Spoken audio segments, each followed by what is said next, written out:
Welcome back to another episode of Rock Boys Football. Curt Cignetti in Indiana. Putting the finishing touches on fall camp is probably the best way to put it.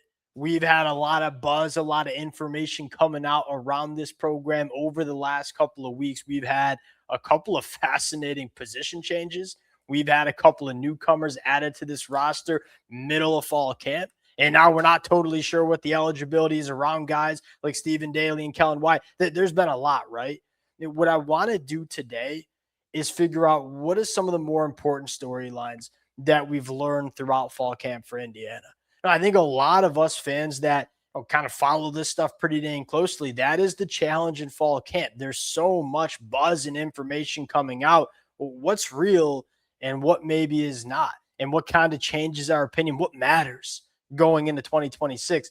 I got a couple of storylines and players that I think mean a lot that have kind of emerged throughout fall camp. I know you do too. We'll also talk about the questions because, there's been a lot of positive buzz. There's been some things that maybe you wanted to hear a little bit more about. We'll talk about that as well. Before we get into it, as always, to the Indiana fans, two things. Number one, and I know we've been saying it a lot, but boy, do we truly mean it. This fan base, you guys have been awesome all off season long. Going back to January, covering this team in the portal, coming off a natty, spring practice, summer on the recruiting trail, fall camp the last couple of weeks, support. We can't do this stuff without you guys, and the amount of support from this fan base has been amazing. If you guys are new, you enjoy the content, consider subscribing to the channel. More importantly than that, subscribing helps the boys out. But my favorite part about these episodes, learning from the Indiana fans, if you made it through my 2-minute rambly intro, chances are you follow this program pretty dang closely, and chances are you've been kind of keeping up with some of the fall camp notes. What are the players, the storylines that you think matter most coming out of fall camp? Let it fly in the comment section. Appreciate you guys. Dale, without further ado, I'm going to ask you this, the one storyline that has you most intrigued coming out of Indiana's fall camp.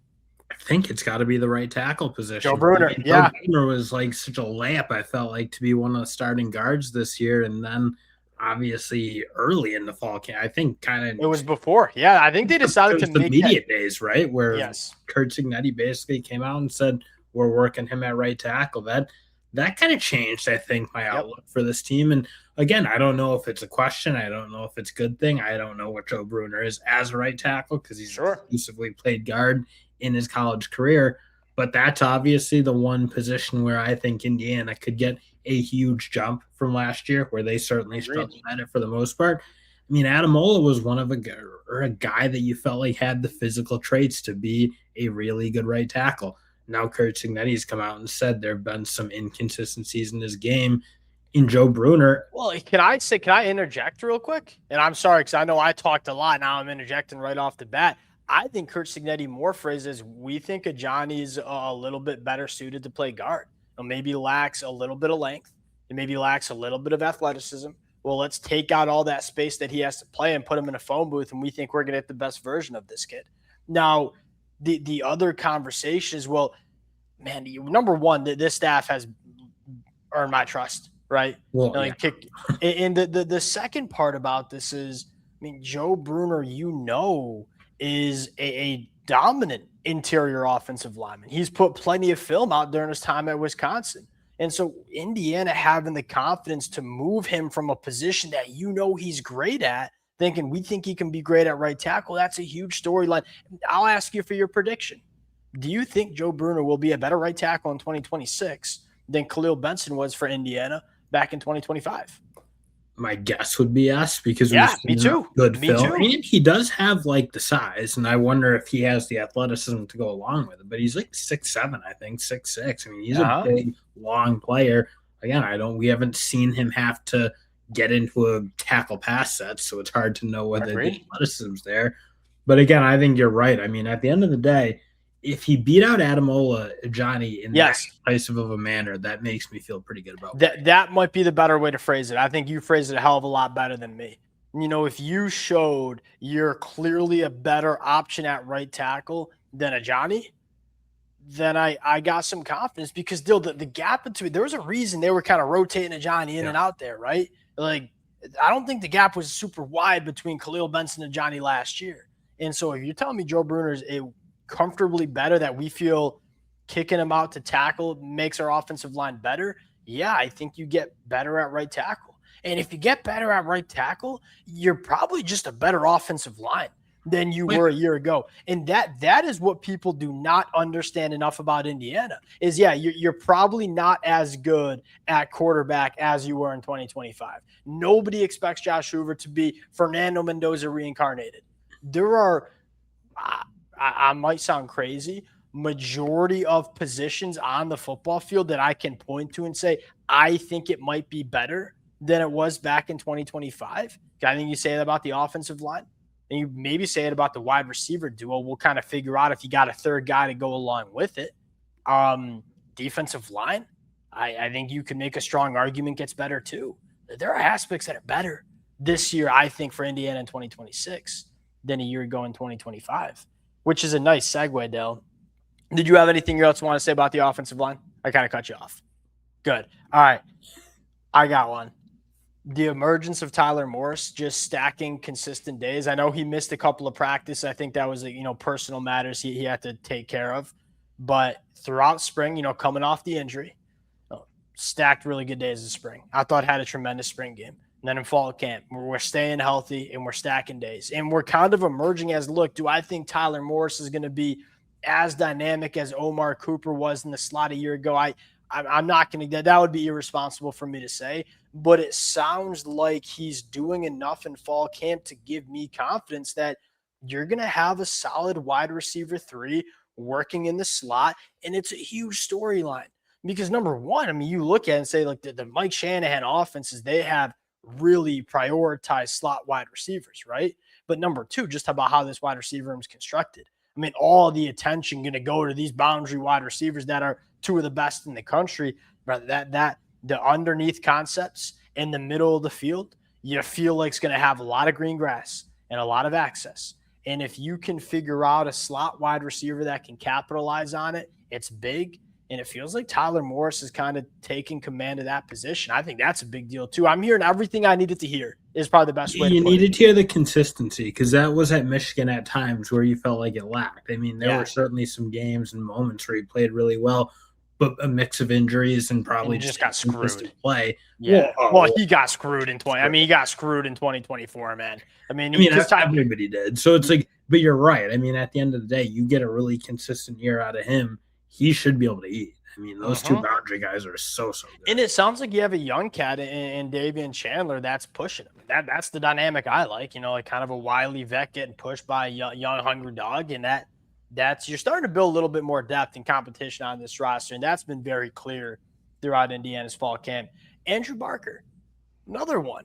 That tells you how complete I think Indiana's roster is. Like the biggest question mark I had about this football team was the tight end position. Right. And look, we don't need an All-American tight end. We got our All-American pass catchers in the wide receiver room. We needed a tight end that kind of resembled what you got last year from Riley Nowakowski. Can you do what you need to do as a run blocker at the tight end position?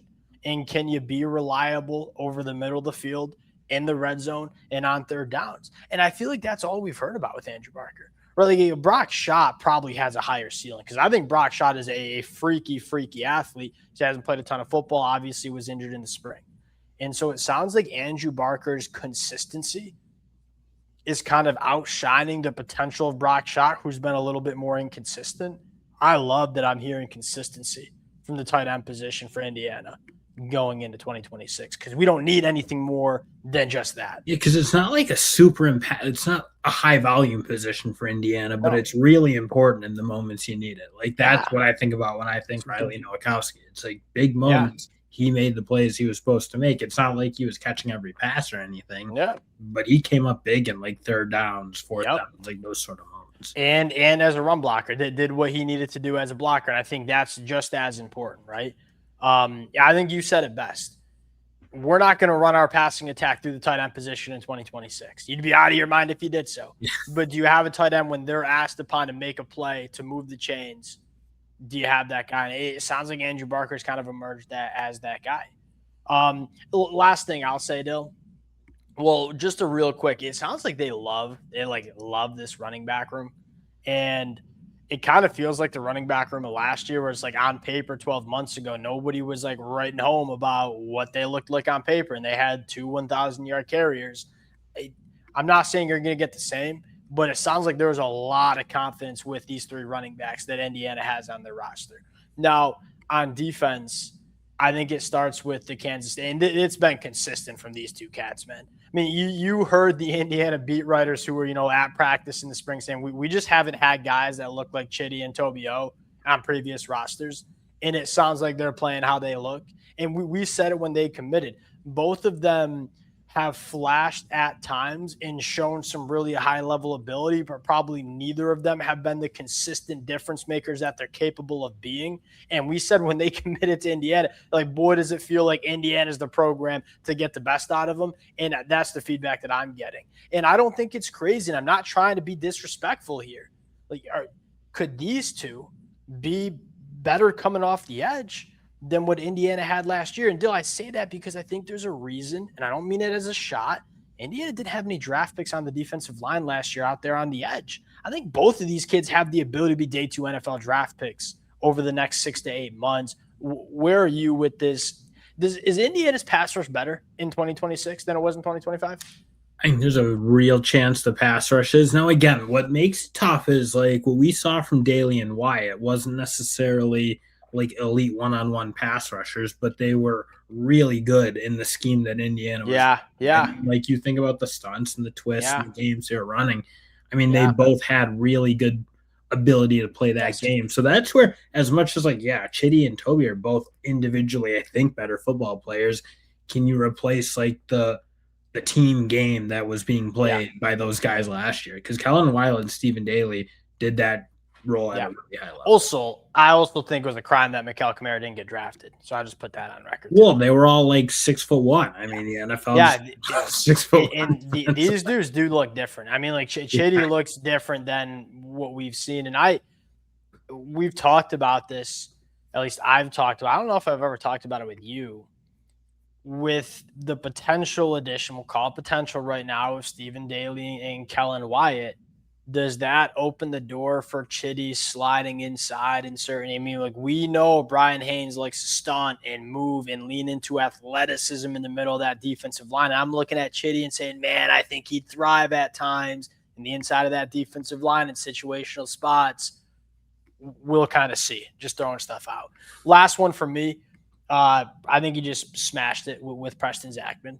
I mean, just like the perfect addition. We said it at the time, but everything we expected from Preston Zachman, and he's staying healthy, which I think is that's like the big thing for him. Yeah. He stayed healthy at Wisconsin. I don't think he's at Indiana. He's probably in the NFL. The pros. Good point. Biggest disappointments or like questions. I don't mean to say disappointments, but more like leaving fall camp. Do you wish you heard some things that maybe you didn't hear? I got 3. Can I start? I'll start. I'll just do my 3. Number 1, AJ Harris. I was hoping AJ Harris put a stamp on it, and it just sounds like maybe he didn't. Did you roll your eyes at me? Ryland Gandy is good. I mean, I don't know that like the fact that Ryland Gandy sounds like he's probably going to be the starter says too much bad about AJ Harris. I mean, I think we all know Jamari Sharp was always going to start. Yes.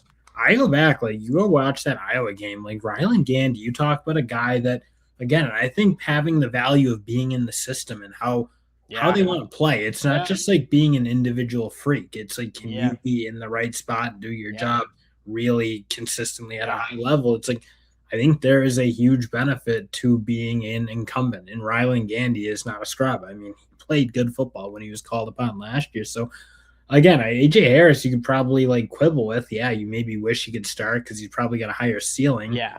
But it was always going to be, I think, tougher than people would have thought to unseat Ryland.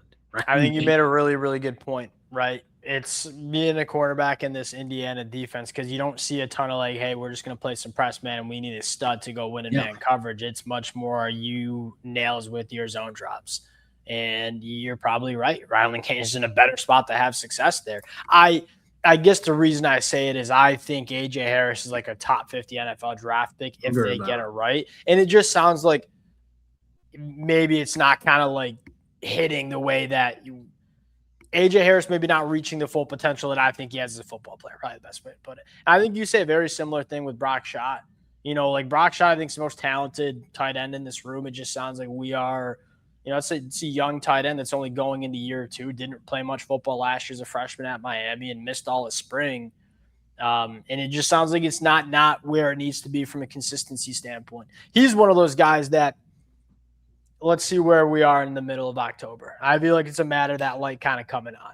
And you could probably say the same thing for Chaz Preston, who also, I think, similar, not nearly, I think, as gifted as A.J. Harris, but in a similar conversation. I don't think it's crazy to say he's the third most gifted wide receiver on this roster behind Becker and Nick Marsh. But he's another guy that Curt Cignetti said himself, like too many missed assignments.